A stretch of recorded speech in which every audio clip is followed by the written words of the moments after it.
Khan sir के coaching institute के ऊपर अटैक हो गया। 7-8 से भी ज्यादा राउंड फायर किए गए, उनके गार्ड को गोली लगी है। 8-10 राउंड हम देखे, हमें क्या पता है।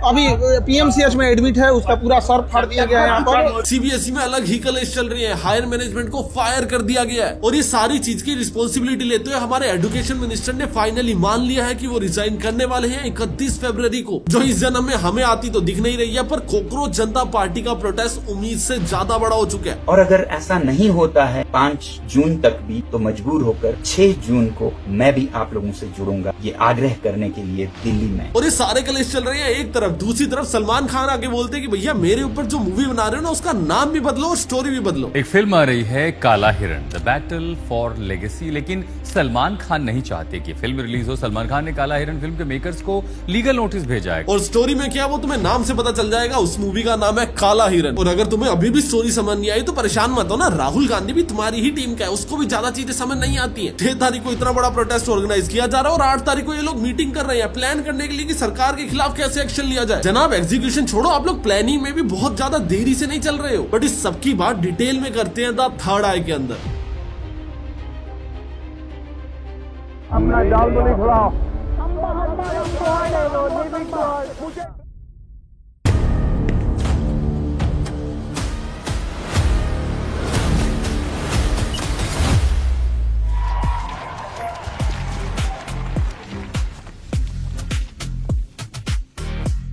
सबसे पहले न्यूज है सीबीएसई ओएसएम स्कैम के ऊपर। अभी तक ओएसएम एक फेलियर था और अभी ओएसएम एक स्कैम बन चुका है। कैसे बताता हूँ, जिसको ओएसएम का नहीं पता, on screen marking system. CBSE जो भी सारे के सारे पहले पेपर चेक करता था वो टीचर्स के पास आते थे, टीचर देखते थे, उसमें से नोट निकलते थे और उसको अपने पास रख लेते थे। सीबीएसई ने बोला कि अब ये सारी चीजें हम हटा देंगे, आपको पेपर ऑनलाइन चेक करना होगा और आपको पेपर की फोटोज मिलेंगी और फोटो के साथ साथ एक सॉफ्टवेयर होगा जिसके अंदर आप लोग मार्किंग्स दिया करोगे और पूरा का पूरा ये सारा काम ऐसे टेंडर दूसरी कंपनीज को दिया जाता है। ऐसे सारे काम सरकार अपने अंडर नहीं रखती है, वो टेंडर्स निकालती है। टेंडर निकाल के क्या होता है कि सभी के सभी जो भी बड़े प्लेयर्स हैं, आप लोग आके हमारे पास बिड करो और बिड के अंदर हमें आगे बताओ कि कैसे और क्या काम करोगे और कितने पैसे लोगे उसके बदले। इस टेंडर के अंदर टीसीएस ने भी पार्ट लिया था और उन्होंने 900 करोड़ से भी ज्यादा पैसे मांगे थे। और जिस कंपनी को टेंडर दिया गया उन्होंने सारे प्रोसेस को स्मूथली अलाइन करने के लिए 350 करोड़ रुपए मांगे थे और उसका नाम है कोएम्ट एडुटेक, जो एक हैदराबाद बेस्ड कंपनी है। अभी ना एलिगेशन ये है कि आपने कोई ना कोई तिगड़म करी है और उसके बाद टेंडर को जीत लिया है, क्योंकि डेफिनेटली आप लोग सस्ते में तो सर्विस प्रोवाइड कर ही रहे थे as compare to TCS. But क्या जो सर्विसेज प्रोवाइड करी जा रही है वो एक्चुअल में एफिशिएंट है? क्या सबसे बड़ा मैटर यहाँ पे पैसे का ही आता है? That is the biggest question. क्योंकि अगर कल को कोई आदमी आके बोले कि यार मैं 10 लाख में पूरा पूरा टेंडर कर दूंगा, आप उसको दे थोड़ी दोगे, क्योंकि आपको पता है ये चीज 10 लाख में होना प्रैक्टिकल ही नहीं है। अगर आप लोग पेपर्स को ऑनलाइन अपलोड करवा के टीचर से ऑनलाइन चेक करवाने वाले तो सबसे पहले अपलोड करवाने के लिए मशीन होनी चाहिए, पेपर को स्कैन करके अपलोड करने के लिए स्किल्ड लोग होने चाहिए और जो टीचर्स पेपर चेक कर रहे हैं उनकी भी तो ट्रेनिंग होनी चाहिए। जो पेपर्स को स्कैन करके टीचर्स को भेजा गया वो ब्लर है। जिन टीचर्स को पेपर चेक करने के लिए दिया गया उनको पेपर चेक करना ऑनलाइन आता ही नहीं था। तो मान लेते कि हाँ आपने पैसे बचाए, आपने सस्ता काम करवाया, पर सस्ता काम एफिशिएंट नहीं था, उसकी वजह से बच्चे सफर कर रहे थे। और यही तो मेन प्रॉब्लम थी ना कि भैया चीजों को और एफिशिएंट किया जाए, तभी तो ऑनलाइन लेके जा रहे थे। और एफिशिएंट होना और ज्यादा तो बहुत दूर की बात है, जो पुराना खराब सिस्टम चल रहा था ना, अपने स्टैंडर्ड्स को उससे भी ज्यादा लो सेट कर दिया, जिसके बदले में एक्शंस भी लिए गए। राहुल सिंह और हिमांशु गुप्ता को ट्रांसफर कर दिया गया। पर क्या ये इनफ है? सवाल तो यही है ना। क्या पहला एग्जाम करवा रहे थे कि आपके पास रिसोर्सेज नहीं है, कि आपका देश छोटा है, कि आपके पास समझ नहीं है, किस रीजन से इतने फकअप्स हो रहे हैं? That is the question. Precaution लेने चाहिए थे ना, एक्शंस तो आप लोग छोटे मोटे लेके दिखाई देते हो। जैसे अभी पीछे जी न्यूज ने ना एक न्यूज कवर करी, उसके अंदर जी न्यूज दिखा रहा है कि भैया लव जिहाद हो गया, लड़की के साथ लव जिहाद कर लिया है। और उस चीज को प्रूव करने के लिए जो वीडियोस टीवी पे चलाई जा रही है उसमें लड़की खुद आगे बोल रही है कि भैया मैंने मेरी मर्जी से शादी करी है। और उसके ऊपर इनके एंकर लगे पड़े, भैया लव जिहाद हो चुका है, ये हो चुका है, वो हो चुका है। और बदले में क्या हुआ, गवर्नमेंट ऑर्गेनाइजेशन ने उनके ऊपर 1 लाख रुपए का फाइन मार दिया। समझ रहे हो तुम, 1 लाख रुपए का, 52 करोड़ रुपीस के प्रॉफिट है। 1 लाख से ज्यादा की वो मंथली चाय पीते हैं, सिर्फ जनता को दिखाने के लिए कि हम एग्जिस्ट करते हैं और हम एक्शन ले रहे हैं। ये फालतू चोचले किए जाते हैं। जितनी खोखली मीडिया है और जितना झूठ फैलाती है, इनके पटे पड़ने चाहिए डुई पे। और अगर ये सब हटा के हम लोग अगली न्यूज के ऊपर चले तो खान सर के कोचिंग इंस्टीट्यूट के ऊपर अटैक कर दिया गया। अभी तक जो भी खबर आ रही है, वहां के जो भी लैंडलॉर्ड है उन्होंने बोला कि ज्ञान बिंदु ने अटैक करवाया। आपके कैंपस में गोली चला, हम ही नहीं देखने जाते हैं कौन गोली चला सकता है।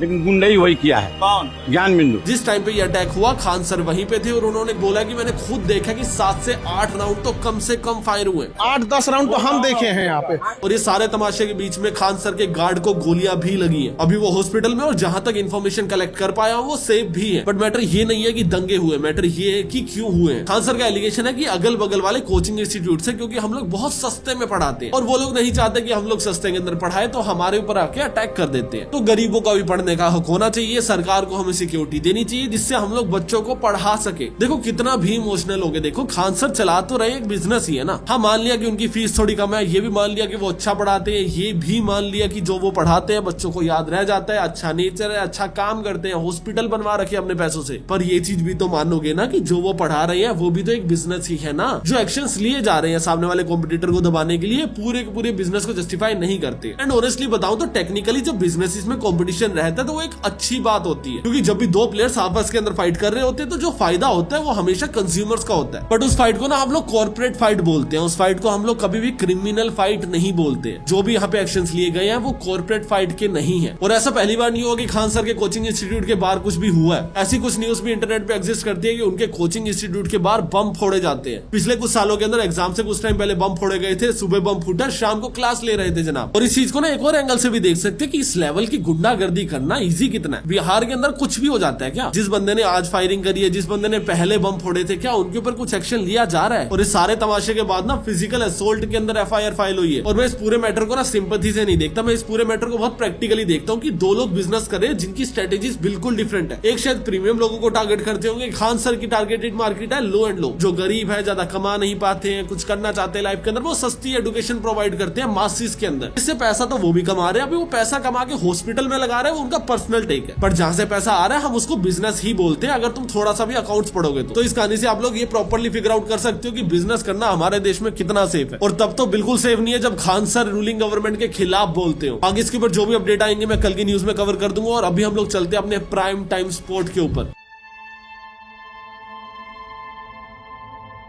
जैसे मैंने कल की न्यूज में बताया था कि कॉकरोच जनता पार्टी 6 तारीख को अपना प्रोटेस्ट प्लान कर रही है। मैंने डिसाइड किया है मैं 6 जून सैटरडे सुबह दिल्ली आऊंगा। आप सब मुझे एयरपोर्ट पर मिलिए। हम सब मिलकर पार्लियामेंट स्ट्रीट पुलिस स्टेशन जाएंगे और वहां पर जंतर मंतर पर एक पीसफुल प्रोटेस्ट करने के लिए परमिशन मांगेंगे। और मैंने उस प्रोटेस्ट को क्रिटिसाइज किया था क्योंकि मैंने बोला था यार वो प्रोटेस्ट ना ऑर्गेनाइज नहीं है, क्योंकि पिछले कुछ सालों में जितने भी प्रोटेस्ट करे गए हैं लंबे प्रोटेस्ट सिर्फ और सिर्फ वही चले हैं जो सिस्टम एंड प्रोसेस को फॉलो कर रहे हैं, अदरवाइज एक दिन में खत्म हो जाते हैं। और उसका सबसे बड़ा एग्जांपल है दिल्ली का एयर पोल्यूशन प्रोटेस्ट। तो कल भी मेरा इसके ऊपर यही टेक था कि इनिशिएटिव बहुत ज्यादा अच्छा है पर स्ट्रक्चर एंड प्रोसेस से चलना पड़ेगा। और अभी इसके अंदर 2 बहुत बड़े अपडेट्स आ चुके हैं। पहला, इसको सारे टीचर्स ने ज्वाइन कर लिया। ये वो वक्त है जब हम सब शिक्षकों को अपनी आवाज बुलंद करनी चाहिए। तो आप सबसे गुजारिश है कि प्लीज देश हित में योगदान दीजिए। Most of the teachers cockroach Janata party के प्रोटेस्ट के अंदर पार्टिसिपेट कर रहे हैं और ये कुल्हाड़ी सरकार ने खुद के पैर पे खुद मारी है। 2 दिन पहले तुमने टीचर्स को उनकी औकात दिखाई, प्राइम टाइम शो के अंदर बोला गया ये 2 कोड़ी के टीचर्स है। इन टीचर्स को आपने पहले ही उकसा दिया, जिसके बाद ये सरकार और मीडिया दोनों के खिलाफ बोल रहे हैं। उसके बाद अगर इनको एक अपॉर्चुनिटी मिल रही है कि ये कॉकरोच जनता पार्टी के प्रोटेस्ट को ज्वाइन कर सकते हैं तो वो लोग कर रहे हैं, जिससे सरकार और मीडिया की बड़े लेवल के ऊपर खिल्ली उड़ा सके। और अगर चीजें यहाँ तक भी रहती मैं तब भी कॉकरोच जनता पार्टी के प्रोटेस्ट को बहुत ज्यादा सीरियसली नहीं लेता। बट अभी बीच में वाइल्ड कार्ड एंट्री हो चुकी है और सोनम वांगचुक प्रोटेस्ट को ज्वाइन कर रहे हैं। और अगर ऐसा नहीं होता है 5 जून तक भी, तो मजबूर होकर 6 जून को मैं भी आप लोगों से जुड़ूंगा, ये आग्रह करने के लिए दिल्ली में। इसके ऊपर बात करते हैं। तुम्हें पता है कॉकरोच जनता पार्टी को सोनम वांगचुक से बढ़िया face I don't think so मिल भी सकता था। तुम खुद गेस करो, एक पॉपुलर आदमी को इमेजिन करो जो सिर्फ और सिर्फ देश प्रेमी है। एक ऐसा आदमी जिसके ऊपर 3 इडियट्स मूवी बन रखी है, एक ऐसा आदमी जो हमारी आर्मी के लिए काफी सारी इन्वेंशंस कर चुका है, एक ऐसा आदमी जो गांव देहात में इंटरनेट पहुंचाने के लिए इन्वेंशन करता है, साइंटिस्ट है, लद्दाख की नेचुरल ब्यूटी को बचाने के लिए फाइट करता है, जेल में रह के आता है, सरकार से लीगली लड़ता है और उसके बाद जीतता कैसे है? कोर्ट के अंदर नहीं, सरकार केस विड्रॉ कर लेती है। अच्छी चीजों में सरकार का साथ देता है, बुरी चीजों में सरकार के खिलाफ खड़ा होता है हमेशा। और बचपन से एजुकेशन को प्रमोट करता आ रहा है गांव देहात तक। इससे बढ़िया फेस जो किसी भी पॉलिटिकल पार्टी से एसोसिएटेड नहीं है, कॉकरोच जनता पार्टी को मिल ही नहीं सकता था। एंड इन्होंने पहले भी बहुत सारे प्रोटेस्ट ऑर्गेनाइज करे और अभी आई एम डैम श्योर कि ये प्रोटेस्ट ऑर्गेनाइज्ड हो सकता है। क्योंकि इस प्रोटेस्ट के साथ ना एक बहुत बड़ा फेस जुड़ चुका है। मैं बहुत ऑनेस्टली बोल रहा हूँ, मैं कल भी जोक करके गया था कि शायद मैं कॉकरोच जनता पार्टी के प्रोटेस्ट के अंदर जाऊंगा या फिर शायद नहीं जाऊंगा। अभी इन फेसेस को देख के मुझे पता है कि बहुत बड़ी क्रांति आने वाली। अगर ये प्रोटेस्ट हिंसक नहीं हुए और 10 से 15 दिनों तक हम लोगों ने खींच दिए तो ये बहुत बड़ी मुहिम बनेगी और ये मुहिम डायरेक्टली अटैक करेगी बीजेपी को, ना कि एक एजुकेशन मिनिस्टर को। और उसका रीजन समझो, जैसे मैंने कल बताया था ना, एजुकेशन मिनिस्टर को बीजेपी फायर कर नहीं पा रही है। ऐसा नहीं है कि वो चाहती नहीं है, कर नहीं पा रही है। सोनम वांगचुक ने बोला कि अगर 5 तारीख को बीजेपी कोई भी एक्शन नहीं लेती है अगेंस्ट एजुकेशन मिनिस्टर तो मैं भी प्रोटेस्ट ज्वाइन करूंगा। और बहुत हाई चांसेस है कि 5 तारीख तक कोई भी एक्शन नहीं लिया जाएगा, क्योंकि बिहार के इलेक्शन को हमारे एजुकेशन मिनिस्टर ने काफी हद तक लीड किया था। और ऐसे पार्टी के कोर मेंबर्स को अगर पोजीशन और गद्दी से हटा दिया जाए तो बहुत हाई चांसेस होते हैं कि वो दूसरी पार्टीज में मिल जाए। उनको हटाना तो इनके पास शायद एक ऑप्शन नहीं है, ऑल्दो एट द एंड इनको हटाना ही पड़ेगा अगर ये मुहिम बहुत बड़ी हो गई तो। चलिए, एक बार को एजुकेशन मिनिस्टर को हटाना एक ऑप्शन नहीं दिखता है, और अगर नहीं हटाओगे तो दूसरा ऑप्शन आपकी बर्बादी ही है। अगर इतने मासिस के अंदर यूथ को इकट्ठा करके सोनम वांगचुक जैसा आदमी लीड करे तो फिर बदनामी ही है आपकी। फिर अगले इलेक्शंस बहुत मुश्किल है, क्योंकि आगे पंजाब का भी इलेक्शन आने वाला है और बीजेपी इलेक्शंस के ऊपर बहुत ज्यादा फोकस करती है। बीजेपी के लिए सबसे इंपॉर्टेंट इलेक्शंस ही होते हैं, क्योंकि 22 मिलियन फॉलोअर्स एक इंस्टाग्राम पेज के ऊपर जुड़ना एक फेसलेस एंगर था, और उसको शेप देना और उसको एक फेस देना एक बहुत बड़ा काम करेगा रेवोल्यूशन का, अगर ढंग से किया जाए तो। और इस सारी कहानी के अंदर हम लोग जितनी भी चीजों को आगे बढ़ता हुआ देख रहे हैं ना, ओपोजिशन उतना ही पीछे जा रही है। ओपोजिशन का जो इंडिया अलायंस था, उन्होंने एक मीटिंग कॉल करी है। उन्होंने बोला है कि जितने भी इंडिया अलायंस के लोग हैं सारे के सारे लीडर्स आके मिलते हैं, बैठते हैं कि एजुकेशन मिनिस्टर और सरकार के अगेंस्ट कैसे एक्शंस लेने हैं। बट यहाँ पे एक बहुत मेन पॉइंट है कि अगर 6 तारीख को प्रोटेस्ट शुरू हो रहा है तो क्या आपको ये मीटिंग उससे पहले नहीं करनी चाहिए थी? अगर यूथ प्रोटेस्ट नहीं भी कर रहा है और सड़कों पे नहीं भी आ रहा है तो क्या आपको उससे पहले ये इनिशिएटिव नहीं लेना चाहिए था? पहले मुझे ओपोजिशन बुरी लगती थी, मुझे गुस्सा आता था, अभी मुझे उन पे तरस आता है। मुझे बहुत जोर का शक है कि ओपोजिशन के लोग ना बीजेपी से मिले हुए हैं, क्योंकि पॉइंट पता क्या होता है, ऐसा ओपोजिशन ना आपको ना मुद्दे उठाने होते हैं, आपको नैरेटिव सेट करने होते हैं, आपको अच्छे स्लोगन्स बनाने होते हैं। जैसे एक स्लोगन है ना, अब की बार मोदी सरकार, ये एक स्लोगन है जो सबने सुन लिया है, अब की बार मोदी सरकार।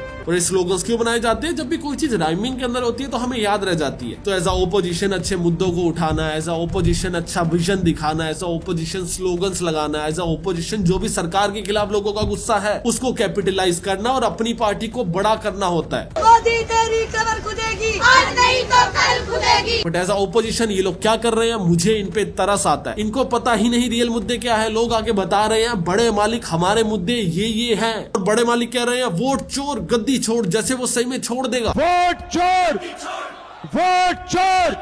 ओपोजिशन के मुद्दे इतने फुद्दू है ना, मेरा मन करता है किसी दिन ना अपन सारे साथ बैठेंगे, मैं एक मीटअप ऑर्गेनाइज करूंगा, हम सारे के सारे साथ बैठेंगे और मिलकर ओपोजिशन पे हंसेंगे एक बार। आइडल सिचुएशन पता क्या होनी चाहिए थी, जो भी कॉकरोच जनता पार्टी का प्रोटेस्ट हो रहा है उसमें कोई भी ओपोजिशन पार्टी नहीं है, ये अच्छी चीज है। क्योंकि अगर कोई भी पार्टी उससे एसोसिएट हो जाती तो बहुत सिंपल सी बात आती है यार ये उस पार्टी का प्रोटेस्ट है या उस पार्टी का प्रोटेस्ट है। तो आप लोग एसोसिएट नहीं हो रहे हो, अच्छी बात है, पर आप लोग जब गुस्सा देख रहे हो तो आप लोग खुद से स्टेप्स क्यों नहीं ले रहे हो? सीबीएसई बोर्ड को एक्सपोज करने वाले बच्चे थे, बच्चों ने सीबीएसई बोर्ड के एडमिन पैनल को हैक कर लिया। और हैक कैसे किया? मास्टर पासवर्ड से। और पासवर्ड पता क्या था? एडमिन 1 2 3। सीबीएसई के एडमिन पैनल का पासवर्ड था एडमिन 1 2 3। ये पासवर्ड रखने वाले आदमी को पीटा नहीं है कि तुम लोगों ने? डमी पासवर्ड बोलते हैं इसको, डमी पासवर्ड। जब मैं क्लोड से या एआई से कोई भी वेबसाइट बनवाता हूँ और बोलता हूँ लॉगिन के लिए कोई भी आईडी पासवर्ड मर्जी से सोच लियो, तो यूजर नेम होता है एडमिन और पासवर्ड होता है एडमिन 1 2 3। बाकी जितना तमाशा हमारी सरकार ने एजुकेशन का बना रखे ना, इस प्रोटेस्ट में मजा बहुत आएगा। इस प्रोटेस्ट में ना सबको उनके औकात दिखेगी, सबको दिखेंगे बच्चे कितने चंट है। और मैं रूलिंग गवर्नमेंट की बात नहीं कर रहा, मैं ओपोजिशन की भी बात कर रहा हूँ। सबको दिखेगा कि सरकार कितनी भोंदू और डम है और लोग कितने चंट है। अगर ये बहुत सही से एग्जीक्यूट हुआ तो एक नई आवाज बनेगी और वो आवाज डिसाइड करेगी कि आगे एजुकेशन कैसे चलेगी। और ये ना एक बहुत परफेक्ट टाइम है हमारे मुद्दों को बड़ा करने का। It is just an suggestion, आप इसकी क्लिपिंग करना और लोगों में फैलाओ, इसको भी मुद्दा बनाओ कि अगर हम लोग प्रोटेस्ट कर ही रहे हैं तो सिर्फ रेजिग्नेशन हमारा एजेंडा नहीं होना चाहिए। क्योंकि अगर कल को उस आदमी ने रिजाइन कर दिया और दूसरा ऐसा ही कोई भोंदू आदमी बिठा दिया तो फायदा ही क्या है? हम लोग आर्टिकल पढ़ लेते ना, इंडिया टॉप 2 या टॉप 3 के अंदर आ चुके हैं एआई को अडेप्ट करने में। यस, इंडिया टॉप 2 और टॉप 3 के अंदर आ चुका है, पर कंज्यूम करने में समझो इसके पीछे हमारा प्रॉफिट नहीं है कि हम एआई कंज्यूम कर रहे हैं या फिर यूज कर रहे हैं, इसके पीछे हमारा लॉस है। क्योंकि एआई का मेन कोर ही है कि वो ह्यूमंस का काम खुद से कर लेगा, और अगर एआई ह्यूमंस का काम खुद से कर लेगा तो हम लोग ह्यूमंस ही प्रोवाइड करते हैं वर्ल्ड को। हम लोग सर्विसेज एक्सपोर्ट करते हैं, ये हमारा मेन बिजनेस है, ये हमारे मेन एक्सपोर्ट्स है। एज अ इंडिया हम लोग आईटी एक्सपोर्ट करते हैं, जिसके बदले में क्या होता है होता है, हमारे पास पैसा आता है। अभी क्या होगा कि जो आईटी हम लोग एक्सपोर्ट कर रहे हैं उसकी नीड मार्केट के अंदर कम हो जाएगी, जिसके बाद जो देश के अंदर पैसा आ रहा है वो तो कम होगा ही होगा, पर इंपोर्ट्स बढ़ जाएंगे क्योंकि सभी लोग एआई पे शिफ्ट हो जाएंगे। पर हम लोग एआई यूज कर रहे हैं, ये देश के लिए बहुत बुरा है क्योंकि देश के अंदर कोई एआई ऐप एग्जिस्ट करती नहीं है। हमने ओला का कृत्रिम बनाया था, जिससे अगर पूछा कि तुझे किसने बनाया तो कहता चैट जीपीटी ने। मेन फाइट यूएस और चाइना की है, तीसरा आदमी एग्जिस्ट ही नहीं करता है। ना ही हम एआई के एलएलएम मॉडल्स बना पा रहे हैं और ना ही हम उसको मैन्युफैक्चरिंग में सपोर्ट कर पा रहे हैं। हम जीपीयूज भी नहीं बना सकते, हम चिप्स भी नहीं बना सकते। अभी ये पूरे के पूरे रेवोल्यूशन के अंदर हम लोग सिर्फ खोखले मूव कर रहे हैं और इसका एक बहुत बड़ा रीजन हमारा एजुकेशन सेक्टर है। तो अगर प्रोटेस्ट हो रहा है तो इस चीज पे भी होना चाहिए कि एजुकेशन को इंप्रूव करो, एजुकेशन के अंदर वो चीजें ऐड करो जो एक्चुअल में वैल्यूएबल है। अब जो पढ़ा रहे हो वो अच्छा नहीं है, ये चीज आपको भी पता है, तो उसके ऊपर थोड़ा सा एफर्ट कर लो। सिर्फ और सिर्फ बाहर के देशों से इंस्पिरेशन लेनी है, उसमें क्या मौत आ रही है। कोई भी पॉलिटिशियन देश को अपना क्यों नहीं समझता है। हर कोई ये क्यों सोचता है कि मैं 5-10 साल आया हूँ, राज करके चला जाऊंगा। अगर प्रैक्टिकली देखा जाए तो देश की शक्ल कैसी होगी आने वाली जनरेशन डिसाइड करेगी ना, उसको तो आप खोखला छोड़ दे रहे हो। और मासिस के अंदर ये खोखले लोग ना देश के ऊपर बोझ बन चुके हैं और यही चीज चाइना के अंदर नहीं है। वहां पे जो यूथ है वो देश की बैकबोन है और हमारा यूथ देश के ऊपर बोझ है और उसका वन ऑफ द बिगेस्ट हाथ जो है वो एजुकेशन सिस्टम ही है। बाकी इसके ऊपर जो भी अपडेट आएगा मैं कल वाली न्यूज में बताऊंगा। पर अभी आगे चलते हैं टीएमसी के ऊपर। टीएमसी के साथ तो उन्हीं के लोग मस्ती करने पे आ चुके हैं। टीएमसी इस बार वेस्ट बंगाल के अंदर इलेक्शन हार चुकी है और होता क्या है कि भैया रूलिंग पार्टी तो अभी बीजेपी की है, बट आपको एक लीडर ऑफ ओपोजिशन भी तो चाहिए होगा ना, उसके लिए सिग्नेचर्स लगते हैं। तो टीएमसी ने क्या किया, सिग्नेचर्स करवा के अपनी पार्टी के लोगों के भिजवा दिए। बट दूसरी तरफ उनके लोग बोल रहे हैं कि भैया हमने सिग्नेचर किए ही नहीं है। और कुछ रिपोर्ट्स ये भी बोल रही है कि टीएमसी पार्टी टूट सकती है और ममता बनर्जी के पास टीएमसी का नाम तक नहीं रहेगा। और ये सारा का सारा डेटा भी स्पेकुलेशन है, इसको एज अ फैक्ट कोट ना मैं कर रहा हूं ना ये कहीं पे आया है और ये सच होगा इसकी कोई भी गारंटी नहीं है। तो पहले बता रहा स्टोरी क्या है कि टीएमसी जैसी हारी है तो टीएमसी के लोग बीजेपी में मिलने की कोशिश कर रहे हैं और टीएमसी को क्या चाहिए था, लीडर ऑफ ऑपोजिशन के लिए सिग्नेचर चाहिए था अपनी खुद ही के पार्टी के लोगों के, और उन्होंने वो करके नहीं दिए। उनके ऊपर ब्लेम लगाया गया कि जो आपने सिग्नेचर्स करे हैं वो नकली है और सीआईडी उसकी इन्वेस्टिगेशन भी कर रही है अभी। और ये सारे मैटर्स को देखते हुए ममता बनर्जी ने क्या किया, अपने 80 एमएलए को बुलाया और उसके अंदर से 61 एमएलए उनसे मिलने आए ही नहीं। ऑपोजिशन लीडर के खिलाफ एक नई ऑपोजिशन खड़ी हो गई और अभी बीजेपी को सत्ता में आए सिर्फ एक ही महीना हुआ है। और अगर टीएमसी पार्टी किसी भी रीजन से दो टुकड़ों में स्प्लिट हो जाती है तो एक बहुत बड़ा प्रॉब्लम आ सकता है। बहुत हाई चांसेस है कि ममता बनर्जी को टीएमसी नेम क्लेम करने का ऑप्शन ही ना दिया जाए, उनकी पार्टी के अंदर से एक नई पार्टी बन जाए जिसका नाम टीएमसी हो और ममता बनर्जी को अपना नाम तक चेंज करना पड़े। बाकी काफी अर्ली स्पेकुलेशंस है, तो इसके ऊपर जो भी अपडेट आता है मैं अगली न्यूज में दूंगा। इसके बाद नेक्स्ट स्टोरी पे चलते हैं कि रशिया एविएशन फ्यूल को डिस्ट्रीब्यूट करने से मना कर रहा है। उन्होंने रिस्ट्रिक्शन लगा दी है एविएशन फ्यूल का एक्सपोर्ट के ऊपर और ये चीज बहुत बड़ा मुद्दा क्यों है उसको बिजनेस पार्ट में समझते हैं।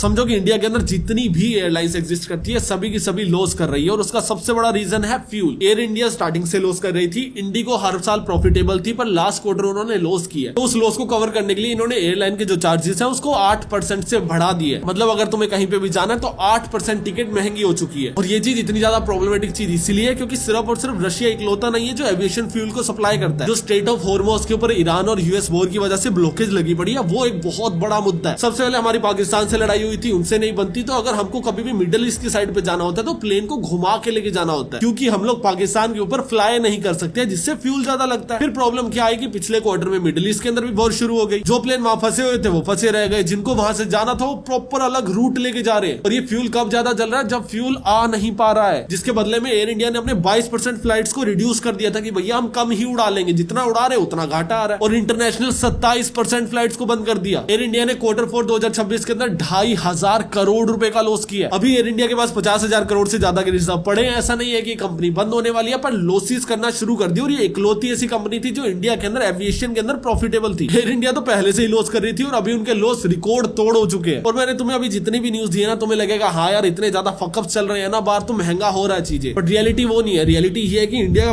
पूरा स्ट्रक्चर डिजाइन ही ऐसे है कि जब भी प्रॉब्लम आएगी मिडिल क्लास पे अटैक होगा। गरीब को सरकार फ्री में रोटी दे देगी, अमीर को मांगने की जरूरत है नहीं, सिर्फ और सिर्फ कौन तड़पेगा, मिडिल क्लास। मम्मी हमेशा बोलती थी कि अमीर होना मुश्किल नहीं है और ना ही गरीब होना मुश्किल है, मिडिल क्लास होना बहुत मुश्किल है। क्योंकि गरीब तो गरीब है, वो मांग के खा लेता है, और जो अमीर है वो दे के पुण्य कमा लेता है। मिडिल क्लास के पास देने के लिए पैसा नहीं है और मांगने के टाइम पे इज्जत बीच में आ जाती है। तो इस देश के अंदर मिडिल क्लास होना आई गेस कर्स ही है। बाकी एक अगली बिजनेस न्यूज के ऊपर चलते हैं। इसके अंदर एक कॉर्पोरेट ने बोला कि अगर आप लोग हमसे बिना पूछे या बिना बताए छुट्टी ले लोगे, हम 3 दिन की छुट्टी काटेंगे, आपकी 10% ऑफ सैलरी को हम लोग डिडक्ट कर देंगे अगर आपने बिना बताए छुट्टी ली तो। और आपको कब बताना आना पड़ेगा। एक दिन पहले, 2 दिन पहले नहीं, 7 दिन पहले। आई अंडरस्टैंड बिजनेस, मैं खुद एक फाउंडर हूँ। मैं अपने यूट्यूब चैनल्स को भी एक आर्ट की तरह नहीं चलाता, मैं एक बिजनेस की तरह ही चलाता हूँ। हमारी खुद की मार्केटिंग एजेंसी भी है। मैं पहले 10 धंधे करके फेल भी कर चुका हूँ, मुझे धंधा समझ आता है। पर जो भी यहाँ पे किया जा रहा है वो काफी ज्यादा एक्सट्रीम है, क्योंकि इन्होंने बीच में सिक लीव्स को भी काउंट कर लिया, और सिक लीव्स हमेशा एक्सेप्शंस के अंदर आती है। बीमारी कोई खड़का करके थोड़ी आती है भैया। 7 दिन बाद तेरे को उल्टी होगी, अभी से याद कर ले। इंडिगो की फ्लाइट की सीट थोड़ी है जो 7 दिन पहले बुक करके बैठूंगा। और ये जो भी सारा कुछ किया जा रहा है ये एक्चुअल में इलीगल है। अभी भी हमारी जो भी छोटी सी ऑर्गेनाइजेशन है उसके अंदर हमने एक रूल बना रखा है कि जितनी भी छुट्टी लोगे नहीं कटेगी। बस काम करो टाइम पे आके। मुझे नहीं तुमसे दिहाड़ी करवानी, नहीं मुझे तुमसे पोचे वोचे लगवाने, बस काम करो, अपने टाइम पे आओ, टाइम पे चले जाओ। टाइम पे नहीं भी आ रहे हो, 2 घंटा लेट हो रहे हो, 3 घंटा लेट आ रहे हो, मुझे चलेगा, मुझे टाइम पे काम चाहिए। 1 हफ्ते की छुट्टी है, ट्रिप पे जा रहे हो, कहीं पे घूमी करने जाना है, जाओ, हम कोई छुट्टी नहीं काटते। और मेरे अकॉर्डिंग ये जो जेंजी अप्रोच है काफी ज्यादा अच्छी अप्रोच है। जो भी नए फाउंडर्स इस सीरीज को देख रहे हैं, मैं चाहता हूं कि तुम इस अप्रोच को एक बार अपनी कंपनी के अंदर इंप्लीमेंट करके देखो। उनको बताओ कि भैया ये अप्रोच तब तक इंप्लीमेंटेड रहेगी जब तक आप लोग इसको एक्सप्लॉइट नहीं कर रहे हो। अगर काम हैम्पर हुआ तो आपकी आधी सैलरी काट दूंगा, और अगर काम हैम्पर नहीं हो और जैसे चलना है वैसे चलने का मूड है, करो अपनी मर्जी से काम जब करने का मन है। बाकी अगली हमारी न्यूज है, एप्पल कंपनी से लेके एप्पल आईफोन को रिप्लेस करना चाहता है। एप्पल खुद का कंपटीशन खुद ही बना रहा है, और इस चीज को एक्सप्लेन करने के लिए हम चलते हैं एआई सेगमेंट के अंदर। एप्पल ने अभी क्या किया, एक डिवाइस को पेटेंट करवा ली जो यहाँ पे एक लॉकेट की तरह टंगेगा, जिसको अभी तक अज्यूम किया जा रहा है कि वो एक बिना स्क्रीन का नेकलेस होगा जिसके अंदर कैमरा लगा होगा, और सेम यही चीज वो एयरपोर्ट्स के अंदर भी कर रहे हैं। अब ये सारी चीजें क्यों हो रही है, तुम लोग बैक स्टोरी समझो। जब ये मोबाइल फोन एग्जिस्ट नहीं करते थे ना, तब हमको नहीं पता था कि कल को आने वाले टाइम में सबकी पूरी दुनिया बन जाएगी। इससे पहले कीपैड वाले फोन एग्जिस्ट करते थे, उससे पहले कैलकुलेटर एग्जिस्ट करते थे। मतलब एक पुराना ट्रैक रिकॉर्ड रहा है कि भैया पुरानी टेक्नोलॉजी को नई टेक्नोलॉजी रिप्लेस कर देगी। तो अभी मोबाइल फोन भी तो एक टेक्नोलॉजी ही है ना, तो इसको कौन रिप्लेस करेगा, उसकी फाइट चल रही है। और स्पेकुलेशंस यही है कि AR, VR और AI तीनों चीजें मिलकर मोबाइल फोन को रिप्लेस कर देगी। ज्यादा लंबा नहीं खींचता, थोड़ा शॉर्ट के अंदर बताता हूं। क्या तुमने मेटा के ग्लासेस देखे होंगे? मेटा के ग्लासेस आ चुके हैं जिसमें एक छोटी सी स्क्रीन भी है, और उस स्क्रीन को कंट्रोल करने के लिए आपको आपके हाथ में एक बैंड डालना पड़ता है, जिससे आप लोग उंगलियों को हिला के अपनी स्क्रीन को कंट्रोल कर सकते हो। तो हुआ कि आपको आधे कामों के लिए फोन निकालने की जरूरत नहीं है। एप्पल ने जो अभी एयरपोर्ट्स 3 निकाले वो आपकी हार्ट रेटिंग को मॉनिटर कर सकते हो, और एक पेटेंट उन्होंने फाइल किया जिसके अंदर उस पर कैमरा भी लगा दिया। आने वाले टाइम में क्या होगा, हम लोग ना चलते फिरते रोबोट्स बन जाएंगे, क्योंकि हमारे पास स्मार्ट ग्लासेस होंगे जिसमें कैमरास होंगे और बहुत सारे सेंसर्स होंगे। हमारे गले में एक पेंडेंट होगा जिसमें कैमरा होगा और बहुत सारे सेंसर्स होंगे। हमारे पास एयरपोर्ट्स होंगे जो हमारे हार्ट रेट को मॉनिटर कर रहे होंगे, हमारे पूरे शरीर का ध्यान रख रहे होंगे, और कैमरास भी होंगे। फिर बारी आ जाती है हमारी वॉच की, जो कि ऑलरेडी बहुत ज्यादा एडवांस हो चुकी है, और उसके अंदर भी सेंसर्स और कैमरास होंगे। और ये सारे के सारे डिवाइसेस वाया AI आपस में कनेक्ट हो जाएंगे, जिसके बाद हमारा मूड कैसे है, हमें क्या चीजें करनी जरूरी है, क्या चीजें करनी जरूरी नहीं है, ये सारी चीजें AI सीखेगा और हमें बताएगा। आने वाले टाइम में लाइफ और ज्यादा कन्वीनियंट होती जाएगी। AI आपकी लाइफ का एक पार्ट बन जाएगा। बहुत हाई चांसेस है कि आपको कई बार मोबाइल्स का यूज करना ही ना पड़े, और बहुत हाई पॉसिबिलिटी के मोबाइल विलुप्त तक हो जाए। हम सभी लोग अपने बच्चों को कहानियां बताया करें कि यार हमको ना कोऑर्डिनेट करने के लिए एक छोटी सी ऐसे मशीन होती थी, हाथ में रखते थे हम, उस बार बार रोज चार्ज करनी पड़ती थी, हमें कहानियां सुनाए हो सकता है अपने बच्चों को। और ये चीज बहुत इजीली डुएबल भी है, क्योंकि हर चीज को जब कंट्रोल करने के लिए हम अलग अलग चीजें लगा लेंगे ना, हम रियल लाइफ जारबेस की तरह ऑपरेट कर पाएंगे। बाकी तुम्हारा इसके ऊपर क्या ओपिनियन है मुझे कमेंट सेक्शन में बताना है। इसके ऊपर डिटेल डिस्कशन चाहिए तो मुझे बताओ, कल की वीडियो में और करते हैं। और मैं तुम्हारे फीडबैक्स पढ़ रहा हूँ। सबसे बड़ा अभी तक फीडबैक यही आया कि भैया टाइम स्टैम्प लगाना शुरू करो। देखो यार, मैं इंटेंशनली न्यूज के ऊपर टाइम स्टैम्प नहीं लगा रहा हूँ, जिसका सबसे बड़ा रीजन ये है कि मैं नहीं चाहता तुम लोग मेरे शो को न्यूज के लिए देखने आओ। तुम लोग मेरे शो को इसलिए देखने आओ क्योंकि मेरा शो अच्छा है। मेरे शो के नाम पे मैं तुम्हें बिजनेस, AI और अच्छी चीजें जबरदस्ती सिखा दूं। तो अगर मैं टाइम स्टैम्प ऐड कर दूंगा तो ये उस एजेंडा को किल कर देगा। बट स्टिल ये काम तुम्हारे लिए किया जा रहा है, तुम ही लोग डिसाइड करोगे, और मैं डेटा के ऊपर एक्शंस भी लूंगा, वो नहीं करूंगा जो मेरा मन है। मैंने यहाँ पे एक पोल अटैच कर दिया है, उसके अंदर ऑप्शन है कि भैया टाइम स्टैम्प डालने या फिर नहीं डालने, उसके ऊपर क्लिक करो और मुझे बताओ अपना फीडबैक के। बाकी मैं तुमसे मिलता हूँ अगली वीडियो में, तब तक के लिए बाय।